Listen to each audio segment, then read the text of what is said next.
चलिए आज फिर बात करते हैं पूर्वमुखी घर की।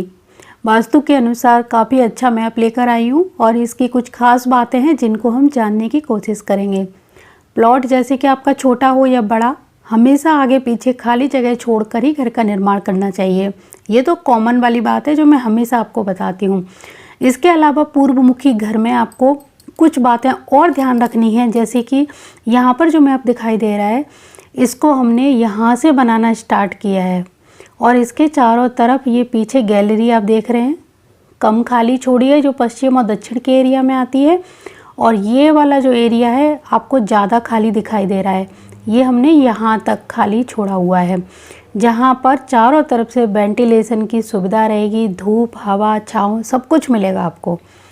उसके बाद हमें प्लॉट का जो द्वार है वो अच्छे पद पे देना है। अगर हमारी पूर्व दिशा यहाँ आएगी तो हमें यहाँ देना होगा, और अगर हमारी यहाँ पर आएगी तो मुख्य द्वार यहाँ पर देना होगा। आपका प्लॉट ज़्यादा छोटा हो तो आप पूरे प्लॉट पर जब निर्माण करें तो आगे पीछे थोड़ी सी खाली जगह ज़रूर छोड़ें, और आपको फिर मुख्य द्वार या तो प्लॉट का लगाना है या फिर घर का एक ही बनाना है तो आप उसी के अनुसार घर का मुख्य द्वार बना सकते हैं।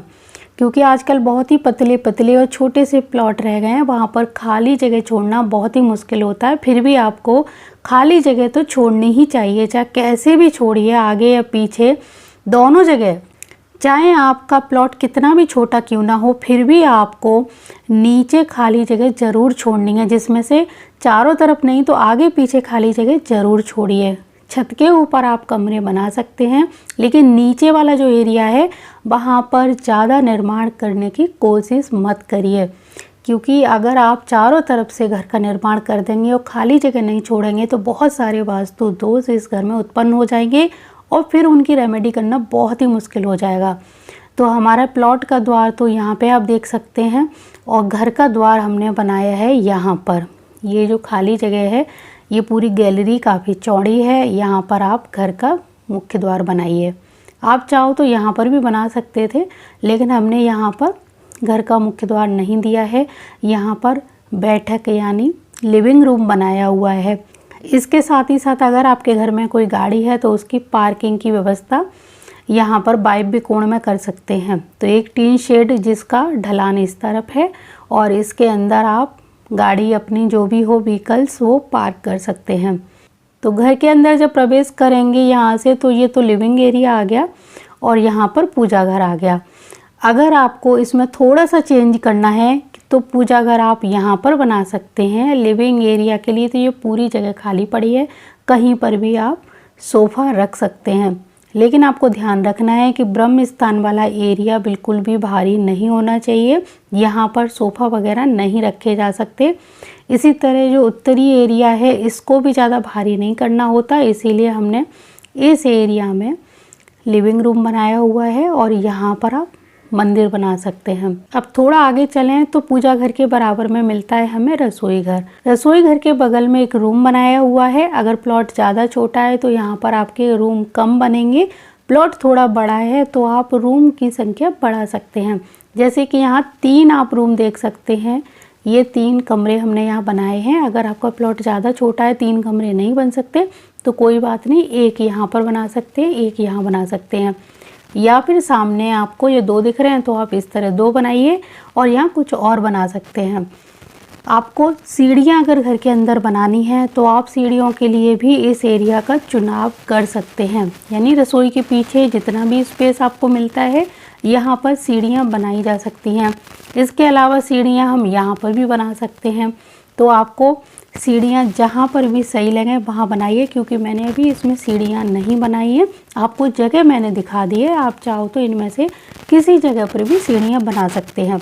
इसके अलावा अगर सीढ़ियाँ आपको घर के बाहर से देनी हो तो आप यहाँ पर सीढ़ियाँ बाहर से दे सकते हैं, यानी अग्निकोण में सीढ़ियाँ बनाई जा सकती हैं। लेकिन इसकी शर्त ये रहेगी कि ये सीढ़ियाँ उत्तर की दीवार पर चढ़नी नहीं चाहिए और ना ही पूर्व की ओर।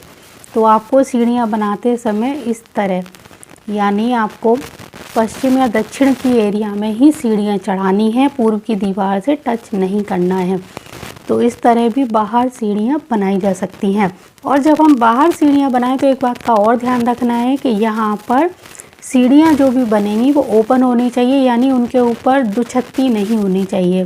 इसीलिए कोशिश करिए कि सीढ़ियाँ आप घर के अंदर बनाएं जब आप अपने लिए यूज़ करने के लिए सीढ़ियाँ बना रहे हैं, और जब किराएदार के लिए आप सीढ़ियाँ बनाएं तो उनके लिए बाहर से बना सकते हैं, जो टेम्परेरी होनी चाहिए। परमानेंट वाली सीढ़ियाँ घर के अंदर दे दीजिए, कोई दिक्कत नहीं रहेगी। बाहर बनाने पर इसके कुछ नियम होते हैं, बस उनका पालन करके बनाएंगे तब भी कोई दिक्कत नहीं है। तो इस तरह से आप यहाँ देख रहे हैं कि मैं आपके साथ एक एक चीज़ शेयर कर रही हूँ। ये हमारा नैऋत्य कोण में एक रूम है और एक यहाँ पर आता है पश्चिमी साइड में, यानी पश्चिमी नैऋत्य में, और एक हमारा दक्षिणी नैऋत्य में। टॉयलेट बाथरूम हमारे यहाँ पर बने हुए हैं जो पश्चिमी वायव्य के एरिया में आते हैं। इसके अलावा आप चाहो तो टॉयलेट बाथरूम की एक जगह और आती है जो पूर्व दिशा और अग्नि कोण के बीच में होती है, लेकिन उसको कंपास से पता लगाने के बाद ही यहाँ पर बना सकते हैं। इसीलिए आपको अगर टॉयलेट बाथरूम बनाना है तो उसके लिए सबसे बढ़िया जगह नंबर 1 ये वाली है। सेकंड ऑप्शन में आप जब यहाँ पर वो दिशा जो पता चल जाए आपको, ईस्ट साउथ ईस्ट वाली दिशा होती है, वो अगर आप निकालना जानते हैं तब वो दिशा यहाँ कहीं पर आती है, तब यहाँ पर टॉयलेट बाथरूम बनाया जा सकता है, जो कि सेकंड विकल्प के रूप में होता है। लेकिन फर्स्ट ही विकल्प आप चुनें तो ज़्यादा अच्छा रहेगा।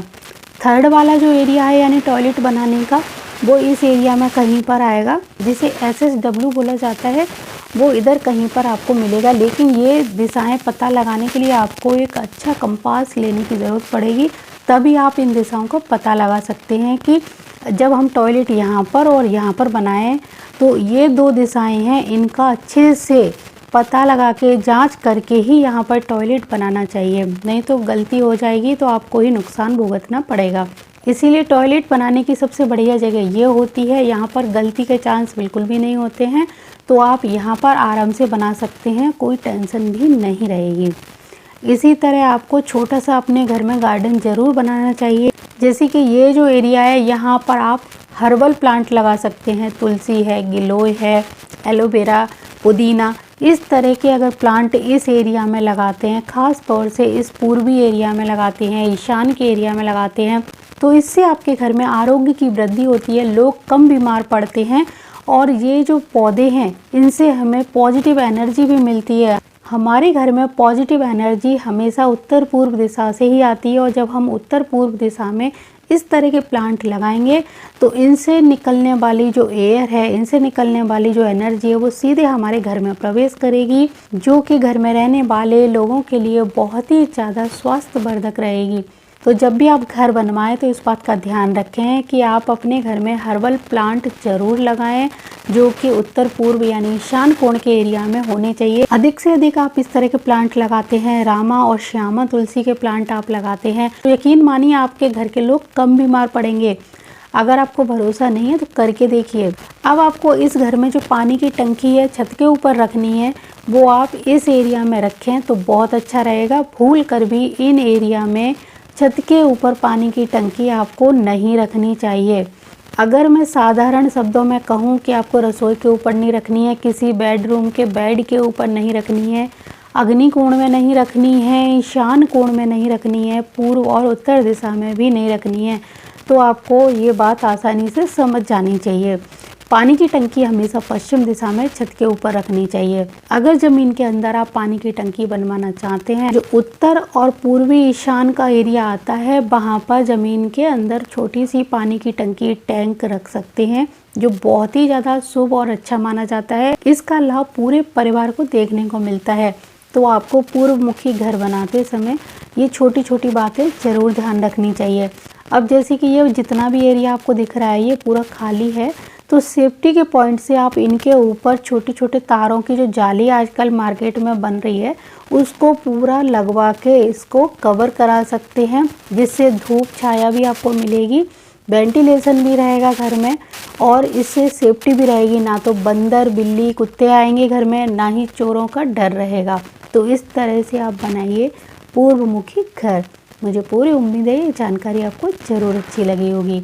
अगर इसमें कुछ जानना हो तो कमेंट करिए, फिर से कोशिश करूँगी इस मैप को समझाने की। तो जय माता दी, जय गुरुदेव और जय सिया राम।